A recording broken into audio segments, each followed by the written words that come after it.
Selamat malam, salam sejahtera untuk kita semua. Om Swastiastu, Namo Buddhaya, salam kebajikan.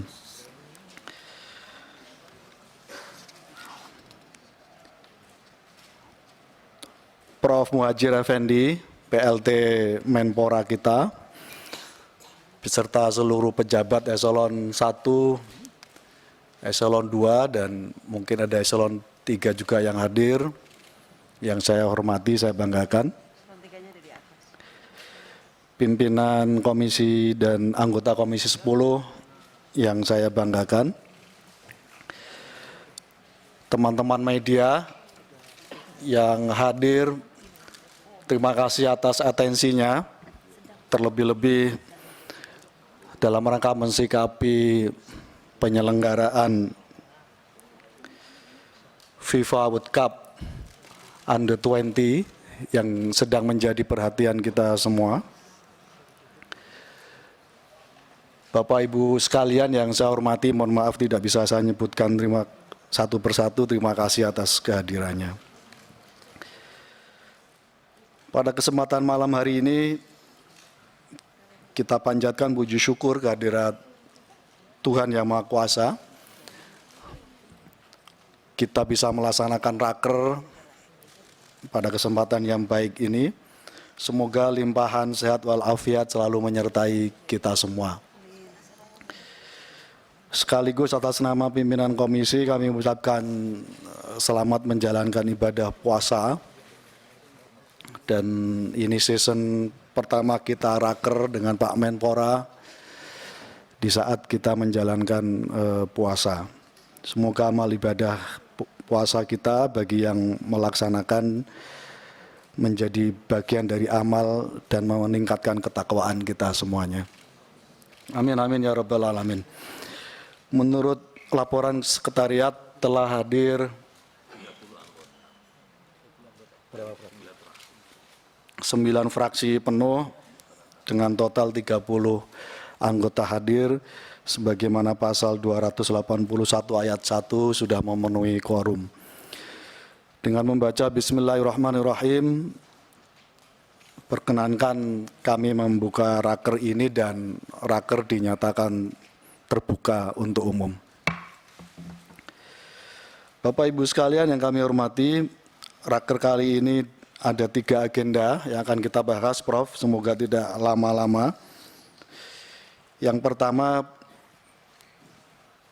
persiapan pelaksanaan FIFA World Cup Under 20. Yang kedua, persiapan SEA Games 2023 di Kamboja. Yang ketiga, evaluasi program kerja Kemenpora RI pada tahun 2023. Apakah disetujui Bapak Ibu? Terima kasih. Bapak Ibu sekalian yang kami hormati,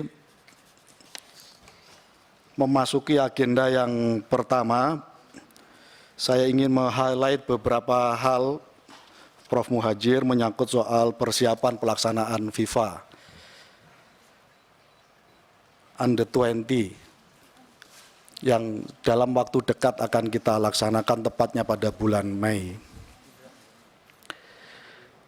Beberapa isu ingin kami sampaikan pada kesempatan pengantar ini sebelum nanti kita bahas bersama-sama.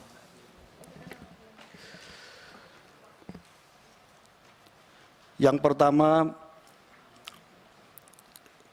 Komisi 10 concern untuk menyelamatkan sepak bola kita jangan sampai keluar dari ekosistem persepak bolaan secara internasional melalui FIFA. Saat yang sama, setiap negara punya hak untuk merdeka. Sekaligus kita menghargai sikap politik dari pemerintah sejak dari dulu sampai sekarang menyangkut soal dukungan penuh pemerintah Indonesia dan seluruh rakyat Indonesia terkait dengan kemerdekaan negara Palestina. Dinamika yang terakhir sampai batalnya drawing yang semestinya dilaksanakan pada akhir bulan Maret ini, di ruang publik terjadi spekulasi di mana ada yang memaknai berarti penyelenggaraan U20 kemungkinan tidak batal dan tidak bisa dilaksanakan di Indonesia. Saat yang sama, banyak para pencinta bola kita sangat menyayangkan kalau ini tidak bisa terselenggara dengan baik dan akhirnya batal diselenggarakan. Terlebih-lebih kita tahu semuanya statuta FIFA menyatakan bahwa ketika ada pembatalan sebuah event akan berisiko kepada ban atau sanksi dari pihak FIFA. Tentu fakta-fakta objektif ini tidak bisa kita abaikan bersama-sama. Kita ingin dua-duanya bisa dilaksanakan dan sikap pemerintah dan rakyat Indonesia menyangkut soal tidak boleh ada penjajahan di muka bumi ini, termasuk dukungan pemerintah kepada Palestina tetap harus terus kita jaga sebagai prinsip dan sebagai pokok politik, sikap politik negara dan bangsa ini. Tapi saat yang sama kita ingin dua hal ini bisa berjalan dan tidak saling mengingkari.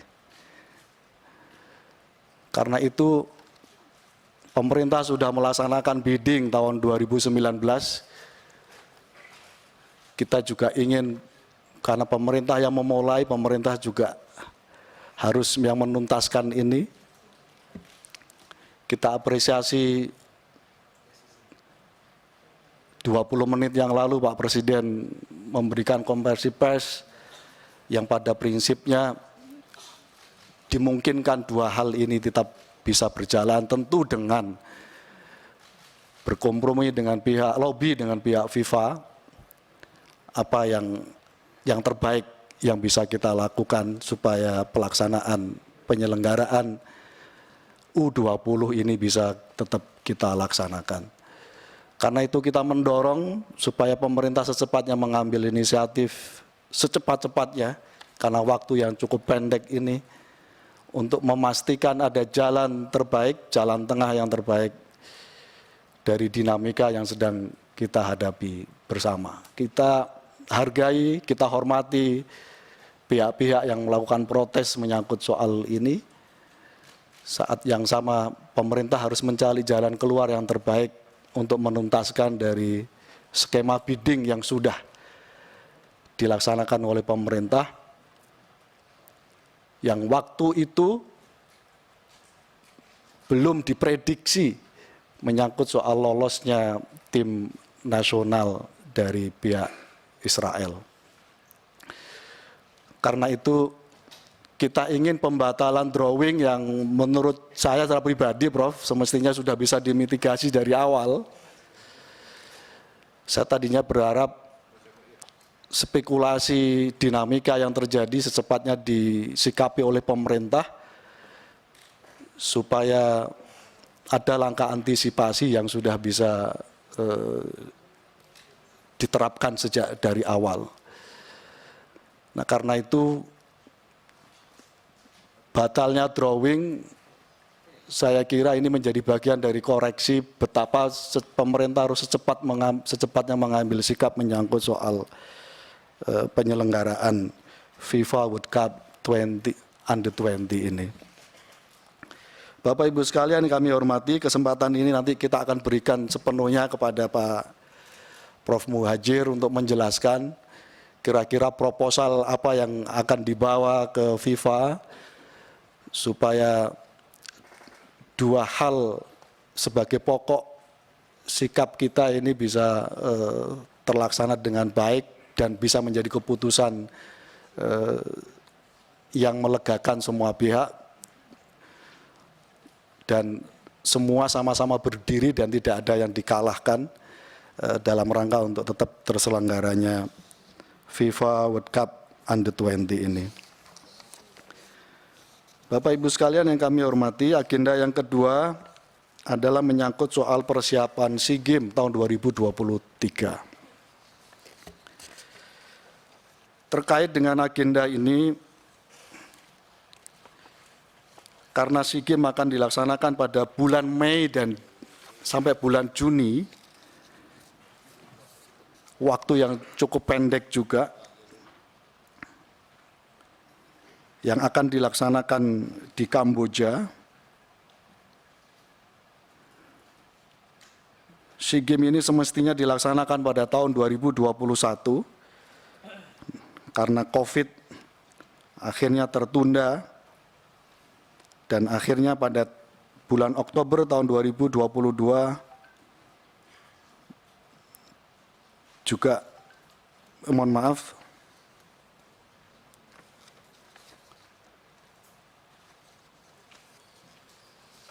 SEA Games ini tetap, mohon maaf, pada bulan Mei, dan banyak cabang olahraga yang kita prediksikan, kita akan kehilangan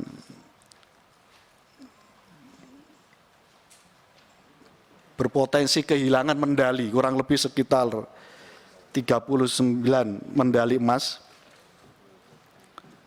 37 sampai 39 medali emas.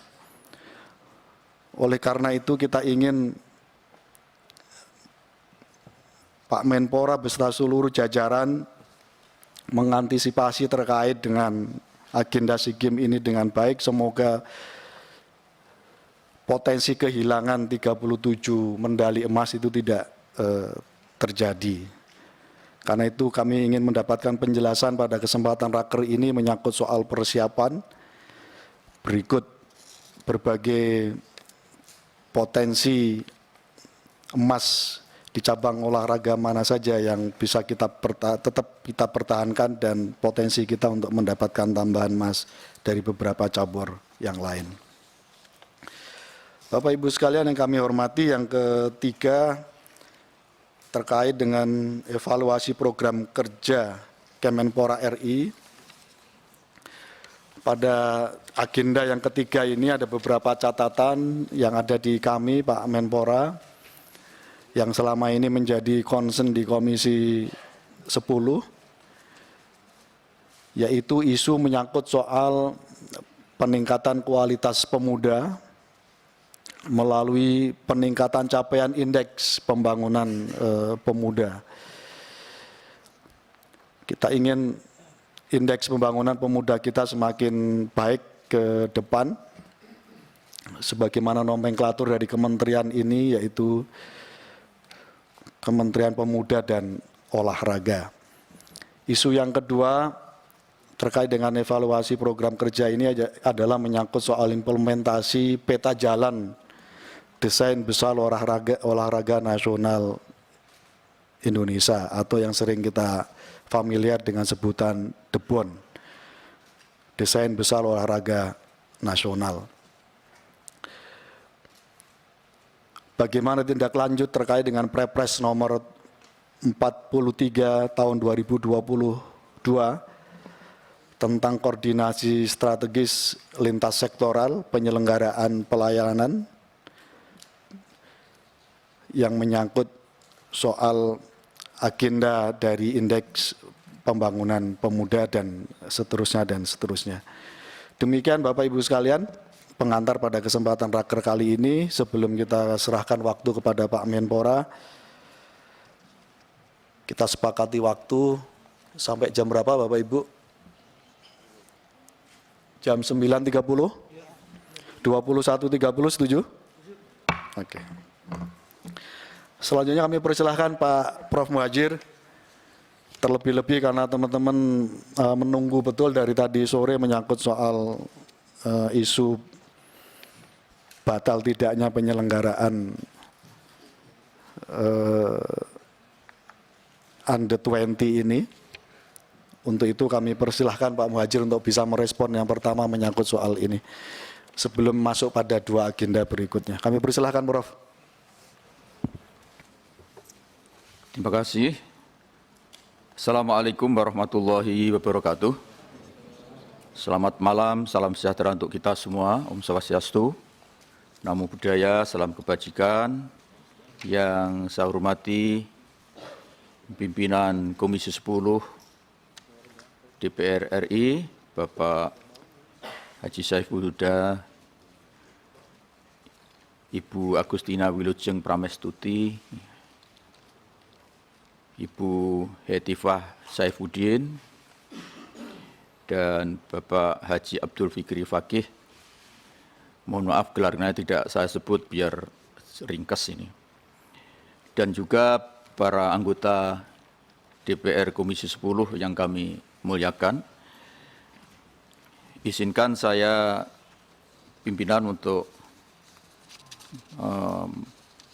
menyampaikan pertama mengucapkan terima kasih atas kesempatan yang diberikan pada kami, Kemenpora, untuk menyampaikan 3 hal yang penting yang tadi sudah disampaikan oleh pimpinan. Tapi sebelum itu saya mohon, saya meminta waktu untuk menampilkan 1 slide saja tentang yang ini agak di luar konteks, yaitu di mana posisi Kementerian Pemuda dan Olahraga itu dalam konteks pembangunan manusia Indonesia. Yang ini merupakan domain dari Kemenko PMK. Mumpung ketemu dengan Komisi 10 sehingga kita bisa memiliki persepsi yang sama, visi yang sama dalam kaitannya dengan pembangunan manusia Indonesia. Jadi pimpinan, ini adalah siklus pembangunan manusia Indonesia dan kebudayaan. Dilihat, kalau cara membacanya ada dilihat dari arah jarum jam, dari kanan ke kiri berputar, yaitu dimulai dari yang warna hijau muda. Ini warna-warna ini sudah mewakili semua partai ini, jadi tidak ada yang ditinggal. Yang paling atas itu adalah masa prenatal, 1000 hari awal kehidupan. Yang ini adalah golden age. Jadi awal kehidupan ini, 1000 hari awal kehidupan itu adalah 90 hari di dalam kandungan ibu dan 2 tahun di dalam susuan ibu. Karena itu ibu itu segala-galanya pada 1000 hari awal kehidupan ini. Dan sekarang yang sedang kita, kemudian lingkaran itu, yang tulisan kecil-kecil itu adalah intervensi yang dilakukan oleh pemerintah maupun bukan pemerintah di setiap etapa dari siklus. Yaitu mulai dari siklus prenatal atau 1000 hari awal kehidupan, kemudian usia dini, anak-anak, dan ini saya kira Komisi 10 waktu saya menjadi Mendikbud sudah menginisiasi untuk program pendidikan anak usia dini, dan kemudian melahirkan BOP PAUD, sehingga setiap PAUD sekarang sudah ada dananya dan seterusnya. Saya terima kasih. Kemudian tahap berikutnya yang ungu muda itu adalah tahap SDMI, yang lebih menekankan kepada pendidikan watak, pendidikan dasar, pendidikan akhlak, budi pekerti. Kemudian SMP MTS itu menyiapkan pengetahuan dasar yang dibutuhkan. Kemudian yang ungu tua ini adalah SMA SMK, MA, ini adalah tahap untuk persiapan memasuki dunia kerja. Ditambah juga yang kuning ini perguruan tinggi, terutama untuk pendidikan vokasi. Kemudian yang merah ini adalah masa produktif, di samping usia mereka memasuki masa produktif sebagai tenaga kerja. Kemudian yang kuning tua itu adalah masa lansia, yaitu 60 sampai meninggal. Ini siklus yang kita tangani secara sistemik, dan inilah yang disebutkan desain besar pembangunan manusia Indonesia atau grand design dari pembangunan manusia Indonesia. Jadi Bapak Ibu sekalian, kemudian yang lingkaran di tengah itu adalah segala intervensi untuk semua jenjang usia. Yang atas itu gerakan masyarakat sehat, kemudian sistem jaminan sosial nasional, bantuan sosial, revolusi mental dan pembangunan kebudayaan, penanggulangan bencana, dan penanganan disabilitas. Dalam konteks ini pimpinan, posisi dari Menpora dan program-program kepemudaan dan kesehatan itu terutama dari segi kesehatan itu yang digermas yang paling ke tengah itu. Germas gerakan masyarakat. Jadi sebetulnya olahraga termasuk sepak bola ini hanya bagian kecil dari gerakan masyarakat sehat dalam rangka untuk membangun manusia Indonesia yang sehat dan terdidik dan memiliki keterampilan baik dan berakhlak mulia dan seterusnya. Jadi sebetulnya hiruk pikuk U20 ini sebetulnya bukan bagian yang betul-betul besar di dalam konteks pembangunan manusia Indonesia. Hanya berada di bagian lingkaran kecil, sehingga saya dengan segala hormat saya ingin menyampaikan bahwa dilihat dari skala prioritas sebetulnya bukan menjadi prioritas yang benar-benar menentukan masa depan Indonesia gitu. Ini kita perlu menyadari bahwa jangan sampai kita seolah-olah ini kalau sudah nanti U20 batal itu Indonesia ini mau kiamat gitu. Jadi ini sebetulnya hal yang biasa saja gitu. Kita nggak usah terlalu melihat ada suatu hal yang bakal terjadi luar biasa itu. Ini saya ingin mengingatkan agar kita tidak terhanyut dengan euforia, dengan protes-protes, dengan berbagai macam hiruk pikuk yang sehingga kita melupakan bahwa sebetulnya ada cita-cita besar yang harus kita rancang dengan sistemik dan terprogram dengan baik gitu ya. Jangan sampai hal yang sebetulnya tidak dalam posisi strategis itu kemudian menyita perhatian kita, menyita energi kita untuk sehingga kita melupa dengan program-program yang belum tuntas yang masih banyak.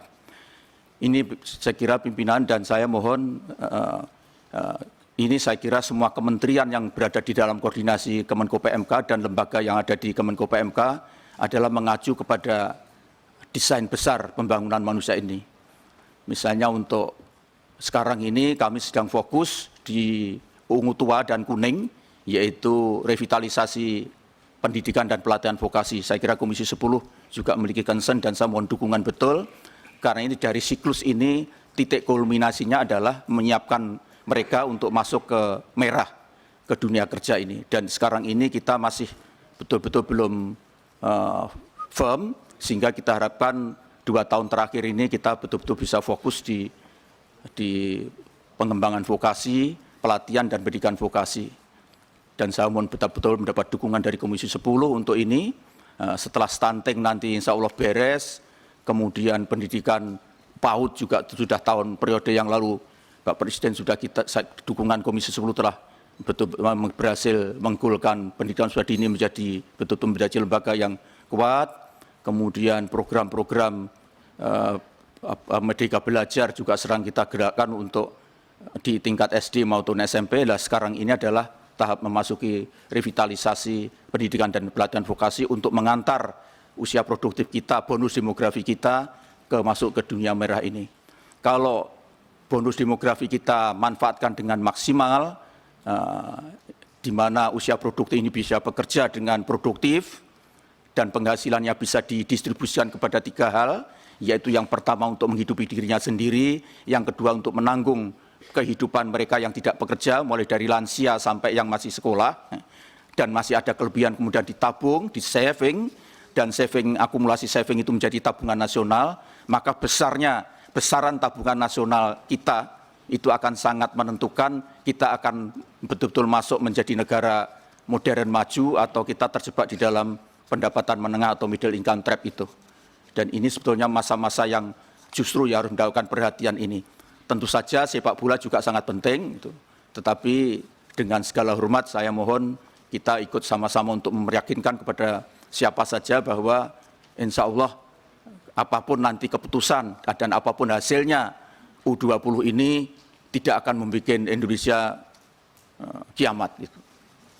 Saya kira itu. Kemudian Bapak, saya ingin menyampaikan yang berikutnya yaitu sesuai dengan permintaan untuk mempertajam tentang informasi tentang U20.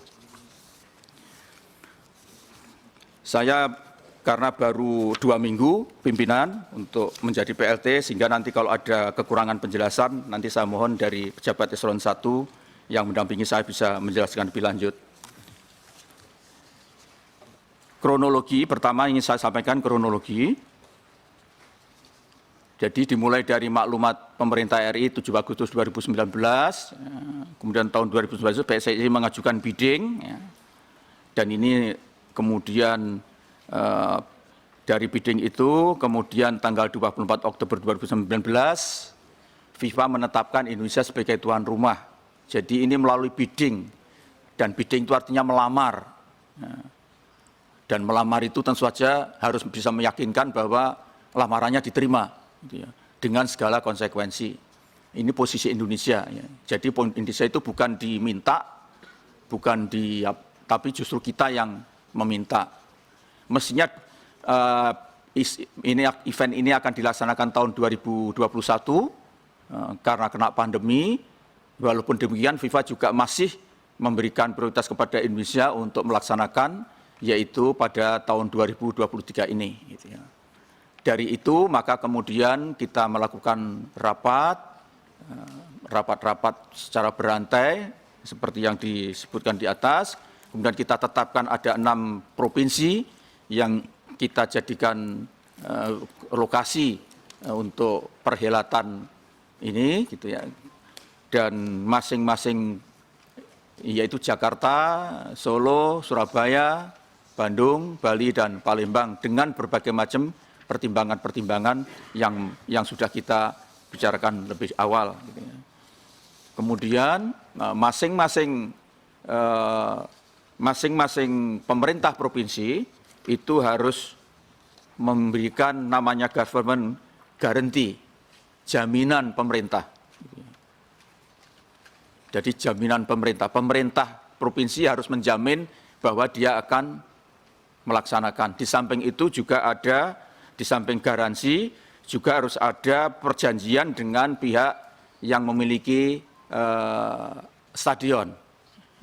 Kemudian juga jaminan untuk yang memiliki pusat pelatihan, di mana nanti akan dijadikan pusat persiapan pertandingan akan dilakukan. Jadi ada 3 komitmen pemerintah, dan itu dilakukan oleh pemerintah provinsi, kemudian dilakukan oleh tempat kota di mana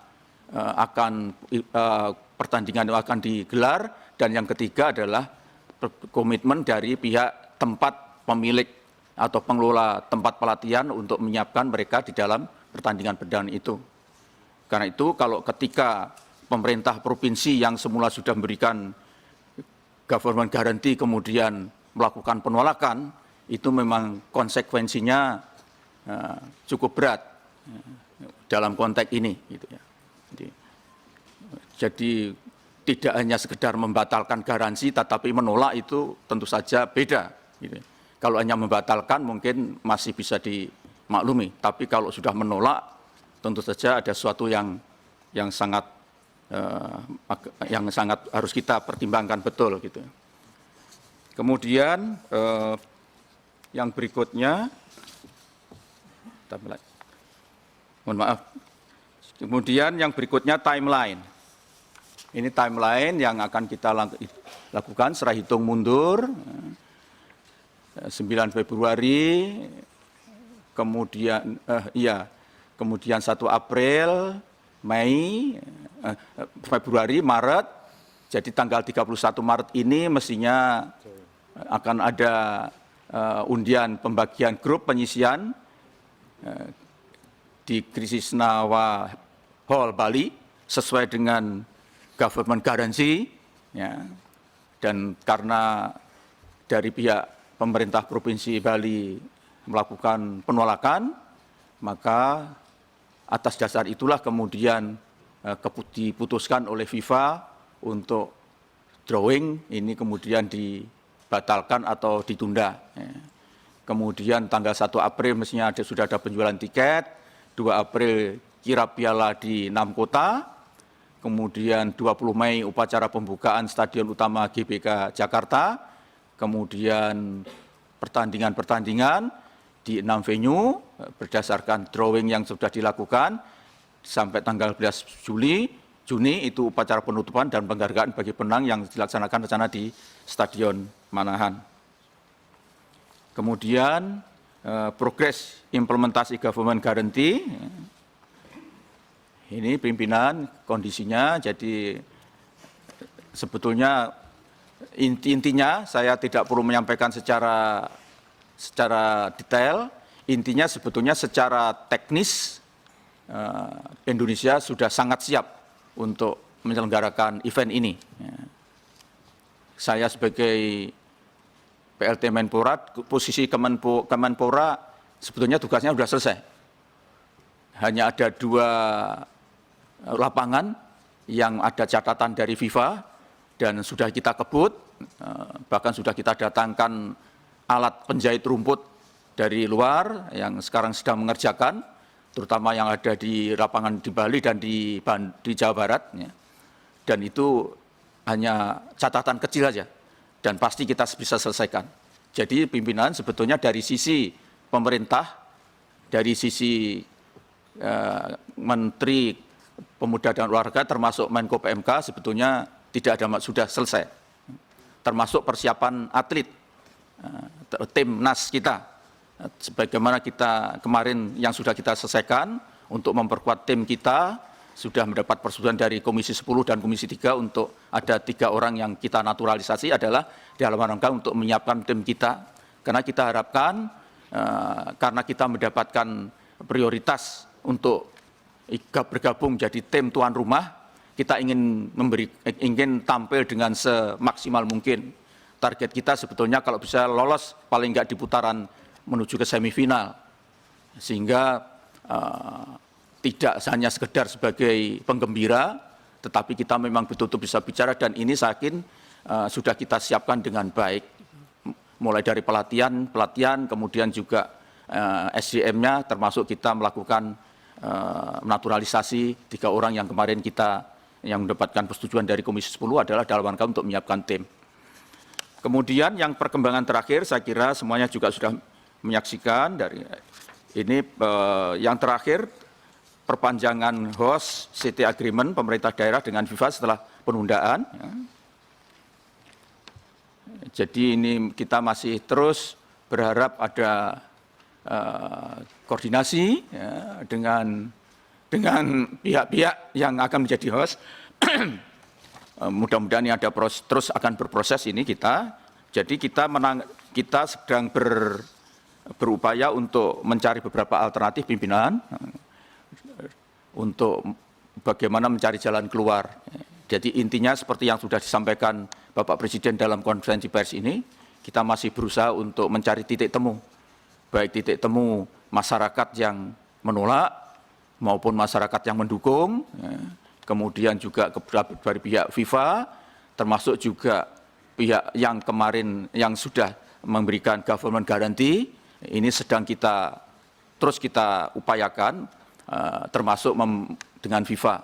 Untuk FIFA itu adalah domain dari PSSI, dan kami memang sengaja tidak ikut campur terlalu jauh, kecuali hanya sekedar beri masukan kepada PSSI ketika untuk bernegosiasi dengan FIFA. Setahu saya sudah 2 tahap.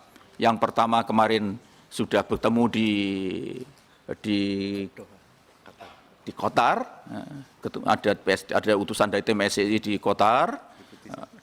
Kemudian sekarang ini rencana akan ada pertemuan ulang yang langsung di Zurich, sehingga semuanya masih ada kemungkinan gitu ya.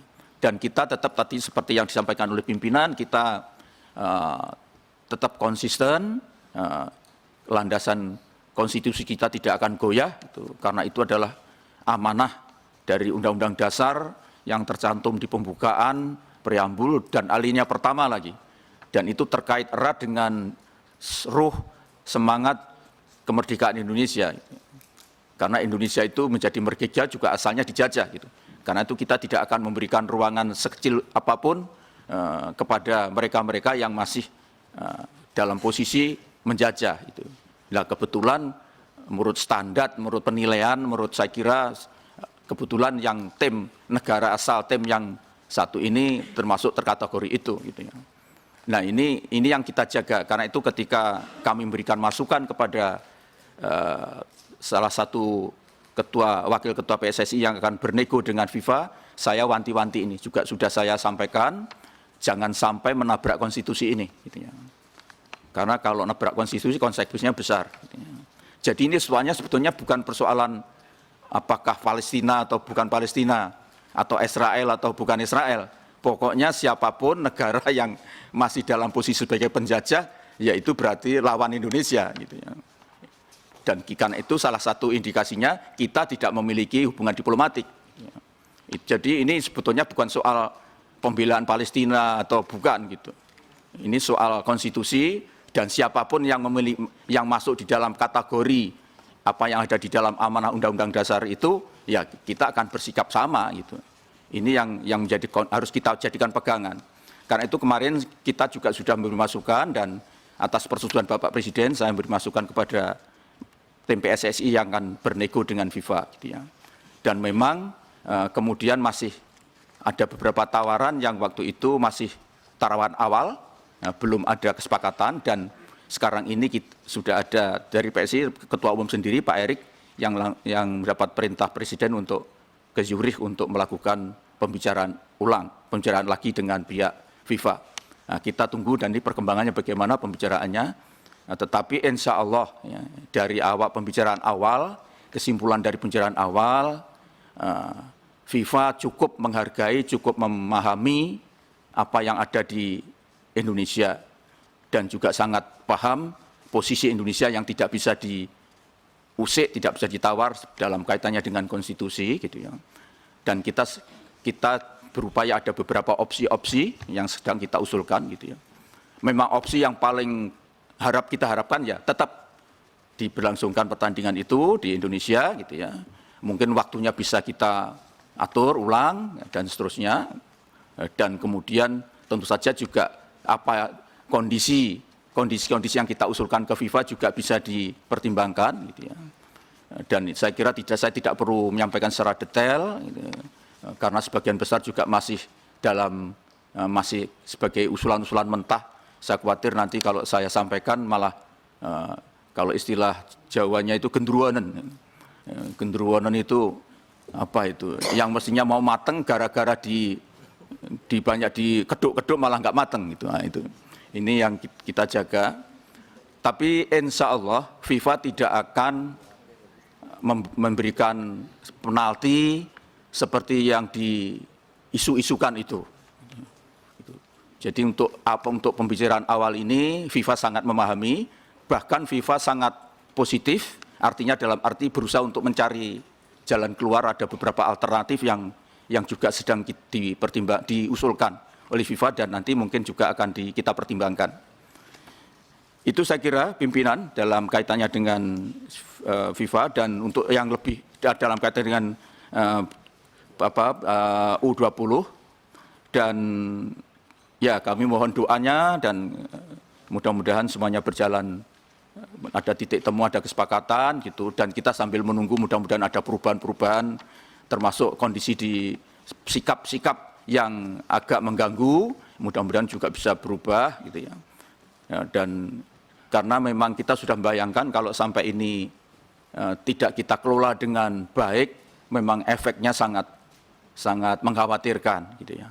Tadi seperti yang disampaikan oleh pimpinan, termasuk padahal kita dalam kaitannya dengan upaya kita untuk mengangkat martabat prestasi persepak bolaan nasional kita, itu tetap menjadi concern, walaupun tadi saya bilang kalau di dalam konstelasi grand design pembangunan manusia Indonesia sebetulnya posisinya ya tidak strategis amat. Misalnya dibanding stunting gitu, misalnya kita sedang betul-betul memberikan perhatian penuh pada isu stunting, kemudian isu vokasi, isu kemiskinan, termasuk kemiskinan ekstrem, itu menjadi titik tolak kita. Saya kira itu pimpinan untuk yang pertama. Kemudian mungkin ada yang ingin nambahi? Sudah cukup? Kemudian mohon izin ingin sampaikan tentang persiapan SEA Games. Untuk persiapan SEA Games, ada 30 cabur yang akan dipertandingkan. mulai dari akuatik, yaitu swimming, diving, water polo, dan fin swimming.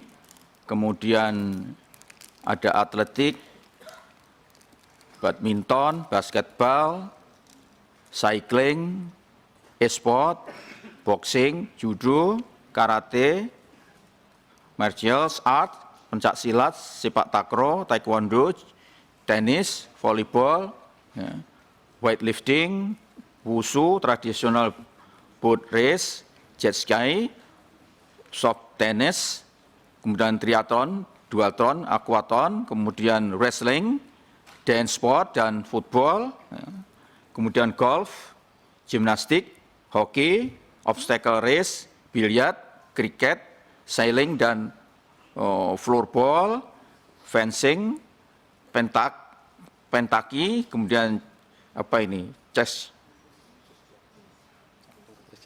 Gyeonggi dan table tennis. Ada 36 ini. Dan ini intinya begini, pimpinan.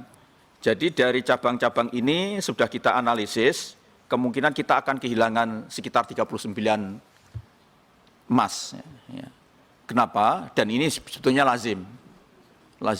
Lazim tuan rumah biasanya yang memiliki wewenang untuk mengatur cabang-cabang apa yang akan dipertandingkan, gitu ya. Dan kemudian di cabang itu kelas apa saja yang akan dipertandingkan. Itu wewenangnya tuan rumah. Dan itu juga dilakukan di Indonesia. Misalnya ketika kita mengusulkan pencak silat menjadi cabang resmi dipertandingkan dan akan ada sekian cabang dan kita meraih emas mutlak di pencak silat karena itu adalah hak prioritas tuan rumah. Sama ini Kamboja juga menganalisis potensi-potensi lawan-lawan termasuk Indonesia, kemudian ada beberapa cabang yang dihapus,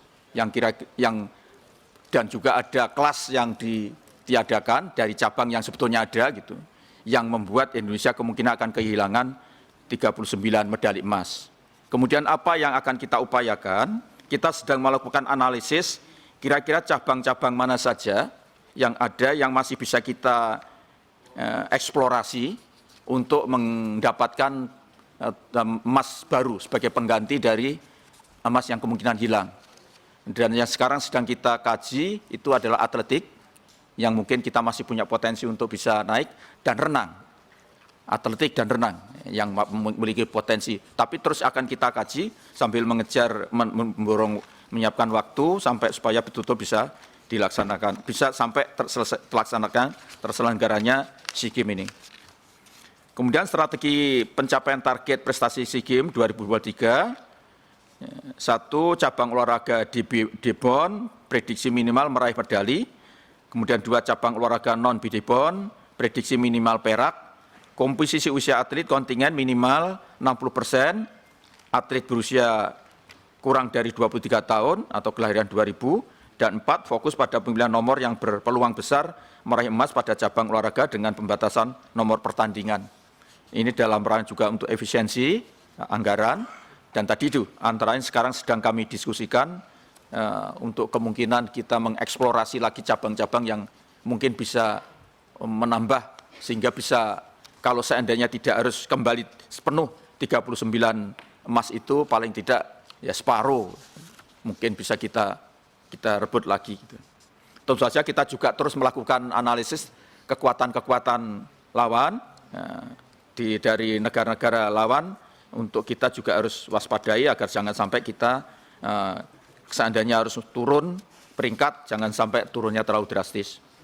Kemudian pelatnas SEA Games 2023, ada 10 cabur DBON, yaitu badminton, weightlifting, cycling, atletik, artistik gimnastik, kemudian aquatic swimming, taekwondo, wushu, karate, dan pencak silat.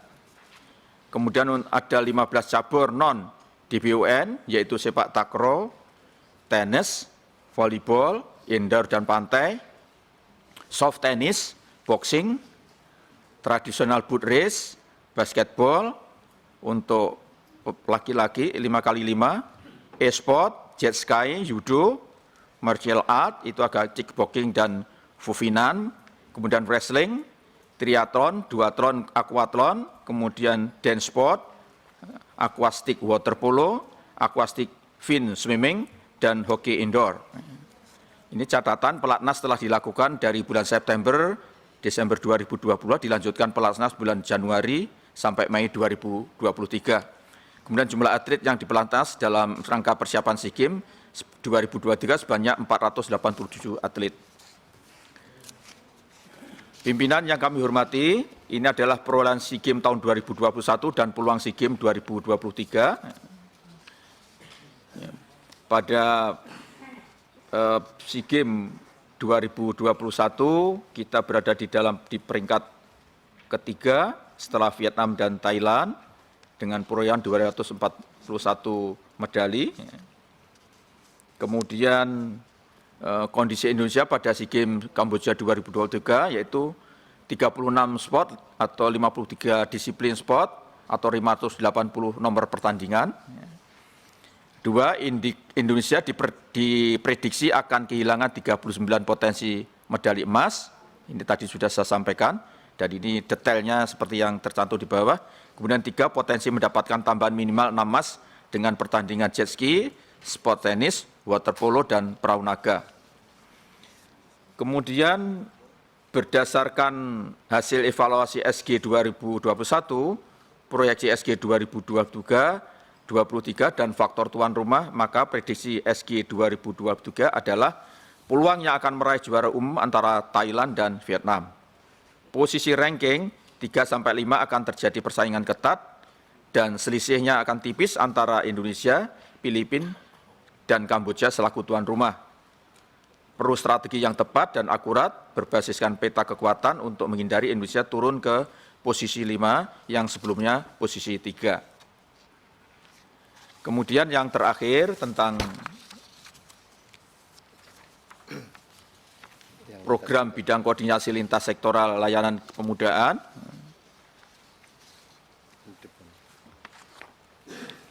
Pimpinan yang kami hormati, pertama yang berkaitan dengan desain besar olahraga nasional.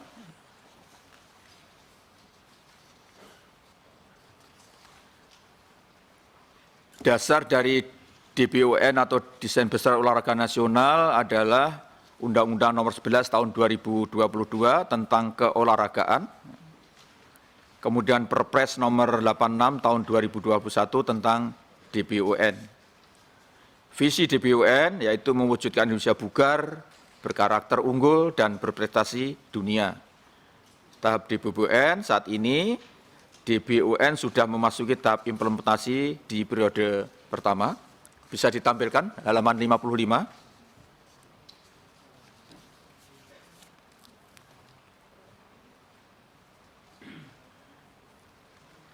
Adapun timeline-nya, mohon maaf, bisa saya tunggu sebentar.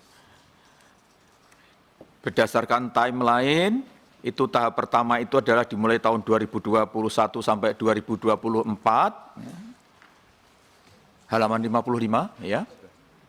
Kemudian tahap kedua itu 2025 sampai 2029, tahap ketiga 2030 sampai 2034, dan tahap keempat 2035 sampai 2039, dan tahap 5 2040 sampai tahun 2045.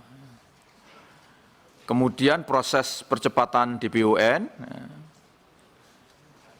pertama area percepatan dan hasil yang diharapkan. Pertama yaitu cabang olahraga unggulan, fokus pembinaan dikelompokkan menjadi olahraga unggulan, prioritas, dan strategis dengan memperhatikan medali Olimpik. Kemudian dari segi manajemen, yang kedua di area percepatan sektor manajemen pembinaan olahraga, yaitu sistem pembinaan, pengembangan dan peningkatan prestasi olahraga secara sistematis, terencana, berjenjang, dan berkelanjutan sesuai dengan tahapan long term athlete development atau LTAD. Kemudian area percepatan di bidang sistem kompetisi, yaitu hasil yang diharapkan manajemen sistem kompetisi yang berjenjang, rutin, dan berkelanjutan sesuai dengan kelompok usia berdasarkan karakteristik cabang olahraga di tingkat daerah, nasional, dan internasional. Kemudian percepatan di sport science. Hasilnya diharapkan implementasi IPTEK olahraga berdasarkan kebaruan, efektif dan efisien dengan melibatkan perguruan tinggi sebagai mitra. Ini kami sudah berkolaborasi dengan TIK 4 ya. Sementara 4 perguruan tinggi yang memiliki fakultas keolahragaan dan yang kita anggap prasarannya cukup memadai, dari target rencana ada 10 perguruan tinggi yang memiliki fakultas FPOK, Fakultas Pendidikan dan Keolahragaan, dan fasilitas keolahragaan yang mencukupi. Dan nanti kami mohon dukungan dari Komisi 10 untuk pembiayaan dari program ini, karena program ini tidak tersedia secara eksplisit di dalam anggaran pendidikan, dan juga tidak ada eksplisit di dalam anggaran Kementerian Keuangan. Rencana kami mohon nanti mendapat dukungan akan kita ambilkan dari LPDP, tapi yang ada yang langsung dari pihak LPDP, pengelola LPDP, tidak berasal dari Kementerian Teknis yang memiliki hak kelola, yaitu Kementerian Pendidikan, Ristek, Kementerian Agama, dan BRIN. Sehingga nanti dari kami, dari Dewan Penyantun bersama Dirut LPDP akan membijaksanai untuk dukungan terhadap program sport science ini. Kemudian SDM keolahragaan, yaitu pengembangan sistem pendidikan dan pelatihan SDM olahraga secara intensif, berjenjang, dan berkelanjutan dari tingkat daerah, nasional, dan internasional. Kemudian di area percepatan sistem informasi dan big data, hasil yang diharapkan yaitu pengembangan sistem database, informasi dan analisis big data di bidang keolahragaan.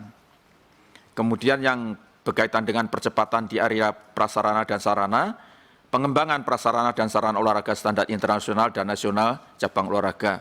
Dan yang terakhir, percepatan di area kelembagaan dengan harapan peningkatan koordinasi dan kerjasama antar kementerian, lembaga, dan organisasi olahraga.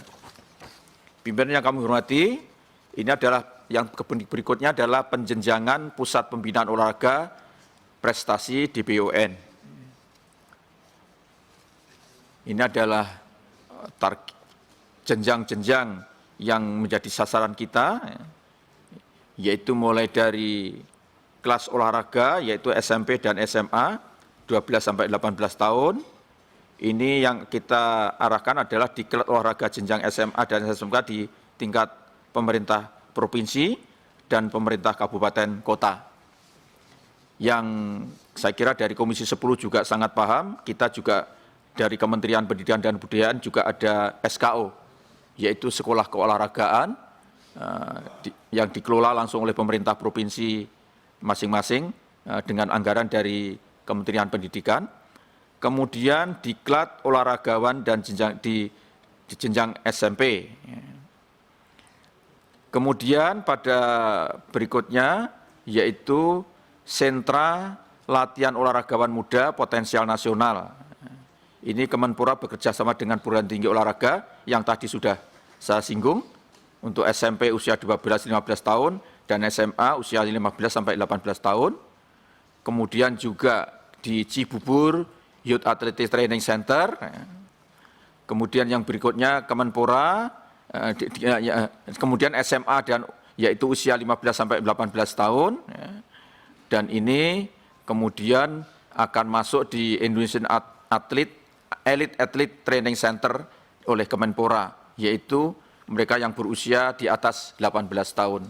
Ini adalah tahapan-tahapan dari desain olahraga nasional kita, yang desain besar olahraga nasional dalam kaitannya dengan talent scouting, kemudian proses secara bertahap dari upaya kita untuk menyiapkan atlet-atlet elit Indonesia yang bisa berprestasi dan bisa berbicara di kancah internasional. Kemudian yang terakhir, yaitu Sentra Olahragawan Muda Event Nasional atau SLOM PN.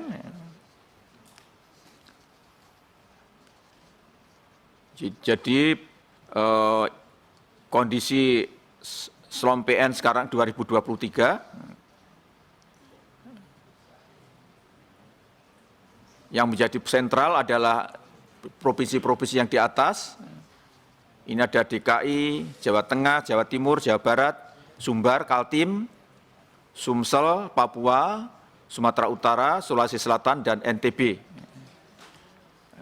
Kemudian untuk DKI, sebagai gambaran, sekarang ada 35 atlet, 5 cabur, dan kebutuhan anggaran tahun 2023 itu mencapai 45 miliar. Kemudian untuk Jawa Barat, ada 20 atlet, 3 cabur, kebutuhan anggaran 2023 adalah 15 miliar 700 juta lebih. Kemudian untuk Jawa Tengah,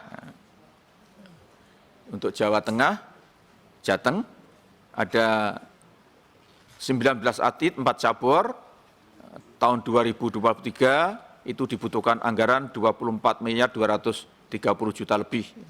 Sedangkan Jatim itu ada 25 atlet, 3 cabur, dan kebutuhan anggarannya tahun 2023 mencapai 22 miliar 700 juta lebih.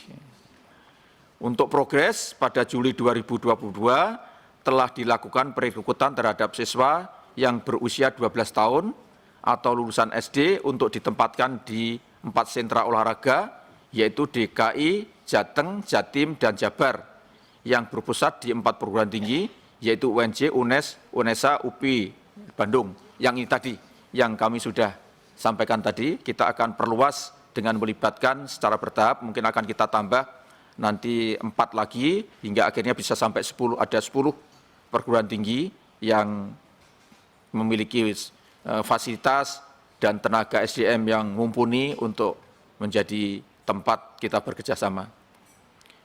Pimpinan yang kami hormati, kemudian sistem rekrutmen atlet, sumber atlet, itu pertama dari kompetisi cabur, kemudian SKO, pembinaan kelas olahraga, ini tadi yang saya singgung, dari sekolah-sekolah keolahragaan yang di bawah provinsi, kemudian klub atau pengurus Pengprov, induk organisasi cabur, PPLP daerah, dan identifikasi dan pemanduan bakat. Kemudian dari itu, kemudian ada tes dan seleksi, mulai dari administrasi, kemudian antropometri dan kesehatan, kemudian biomotor umum dan spesifik, dan keterampilan spesifik cabur, dan psikologis.